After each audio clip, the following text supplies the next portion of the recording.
साथियों, उत्तर प्रदेश के जिला सहारनपुर में सोशल मीडिया पर एक फोटो बड़ी तेजी के साथ वायरल हो रहा है। फोटो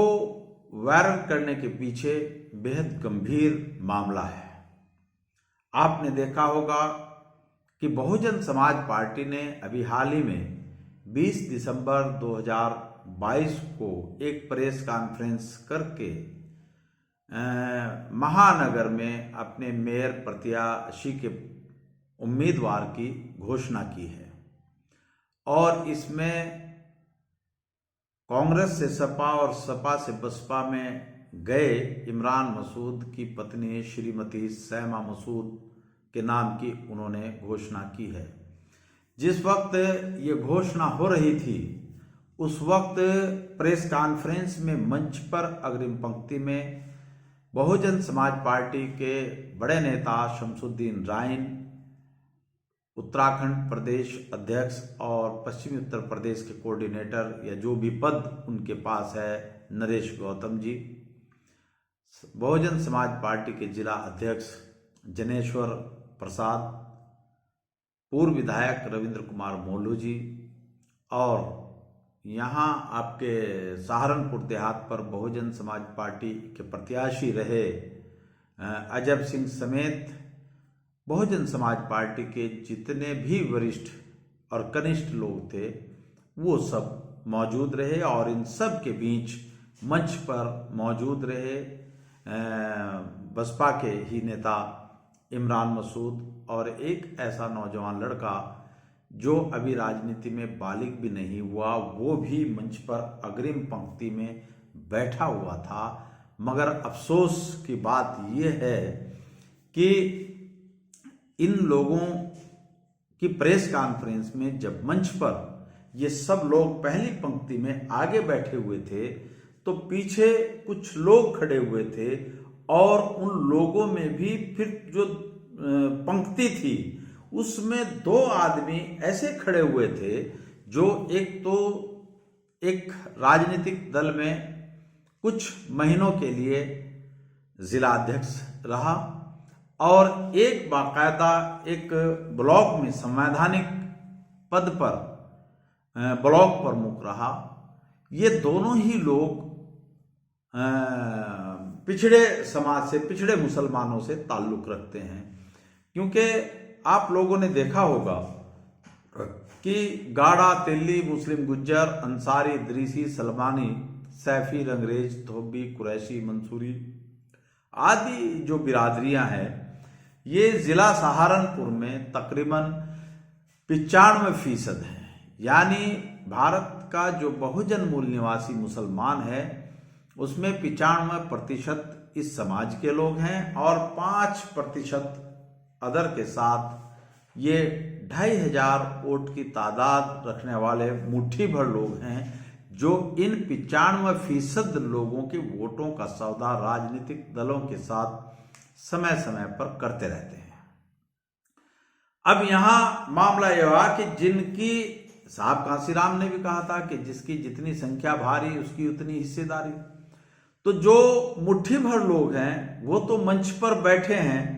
अपने नामों की घोषणा करवा रहे हैं और जिनकी लाखों की तादाद इस जिले में है यानी गाड़ा और तेली,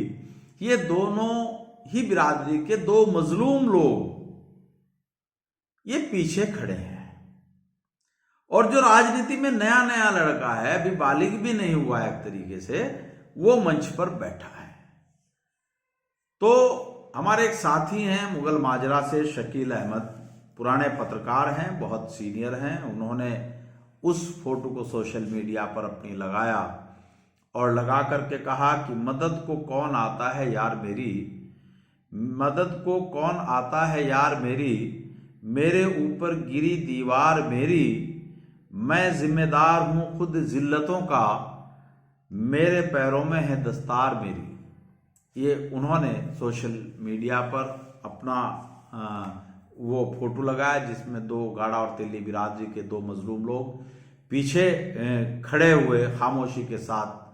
खड़े हैं और उसमें भी फख्र महसूस कर रहे हैं।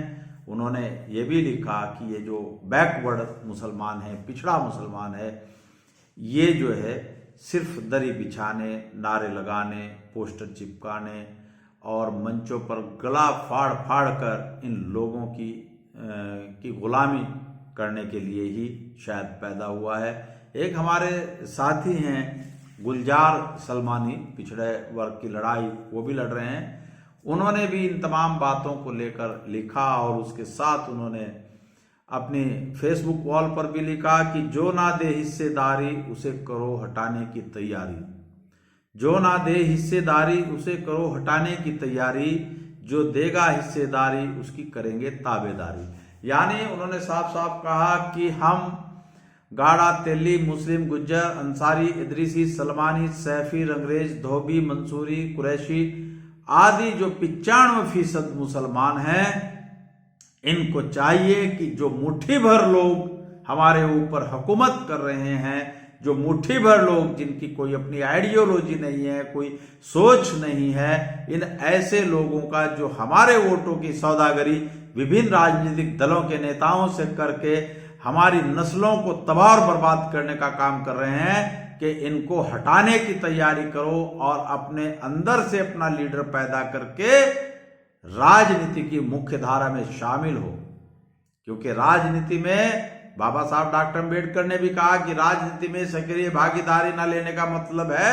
गुंडे, मवाली, बदमाश आपके ऊपर हुक्मरान बन जाते हैं और फिर जैसे हुक्मरान होते हैं वो उसी तरह के कारनामों को अंजाम देते हैं। इसलिए ये जो सोशल मीडिया पर फोटो वायरल हो रहा है जिसमें दो मजलूम तेली और गाड़ा बिरादरी के लोग पीछे खड़े हैं, मैं इन दोनों ही लोगों से ये आह्वान करता हूं, ये अपील करता हूं, हाथ जोड़कर अपील करता हूं कि कम से कम वो कहीं भी रहें, किसी पार्टी के साथ रहें, उनकी आस्था किसी नेता के साथ है, हमें इस पर कोई ऐतराज नहीं है, लेकिन वो कम से कम बिरादरी को बदनाम ना करें, बिरादरी की जिल्लत और रुसवाई ना करें। अगर उनको मंच पर बैठने नहीं दिया जाता या मंच पर बैठने के लायक उनको नहीं समझा जाता तो वो कम से कम एक साइड में खड़े हो जाएं, पीछे ना खड़े हों। क्योंकि पीछे जब खड़े होते हैं, वो आजकल टेक्निकल दौर है, सोशल मीडिया का दौर है, सूचना क्रांति बहुत तेजी से है, तो वो उन फोटोज को लोग मंजरे आम पर लाते हैं, उससे बिरादरी की रुसवाई होती है, उसकी बदनामी होती है। तो इन लोगों से मेरा आह्वान है कि वो अपनी खातिर नहीं, कम से कम बिरादरी की बेइज्जती ना कराएं, उसकी जिल्लत और रुसवाई ना कराएं, और अगर मंच पर उनको स्थान नहीं मिलता तो एक साथ एक अलग अलग जगह बैठ जाएं जहां कैमरे की नजर से दूर हो, वहां बैठ करके नारे लगाएं। खूब कौन मने कर रहा है, आप किसी से जुड़े हैं, नारे लगाइए, जय जयकार करिए अपने लोगों की, लेकिन बिरादरी को रुसवा ना कराएं। क्योंकि आज दिन भर जब से कल से ये फोटो आया है, लोगों ने फोन कर करके दुखी कर दिया कि आजाद साहब देखो कैसे खड़े हैं, ये तेली बिरादरी के लोग, गाड़ा बिरादरी के लोग, इनको मंच पर जगह नहीं मिली, और जो राजनीति में बालिग भी नहीं हुए, मुट्ठी भर लोग हैं, 2-2,500 वोट हैं, आधा दर्जन से ज्यादा चुनाव हार चुके हैं, और वो लोग मंच पर बैठे हैं। अब मैं उनको क्या जवाब दूं, क्या कहूं, समझ में नहीं आता। क्योंकि जब इन लोगों को समझ में नहीं आता तो मेरा इन लोगों से यही आह्वान है कि वो बिरादरी की इज्जत का ख्याल रखें, और सही तो यह है कि पिछड़ों के अपनों के साथ लगकर ही वो राजनीति करें, तभी जाकर के उनका भी भला हो सकता है, अन्यथा कुछ नहीं होगा। साथियों, आपने मेरी बात को ध्यानपूर्वक सुना, उसके लिए आपका बहुत बहुत धन्यवाद। मैं एडवोकेट इंतखाब आज़ाद आपसे रिक्वेस्ट करूंगा कि आप मेरे नाम से जो चैनल है यूट्यूब पर, इसको सब्सक्राइब करते हुए वीडियो को शेयर करने का कष्ट करें। खुदा हाफिज।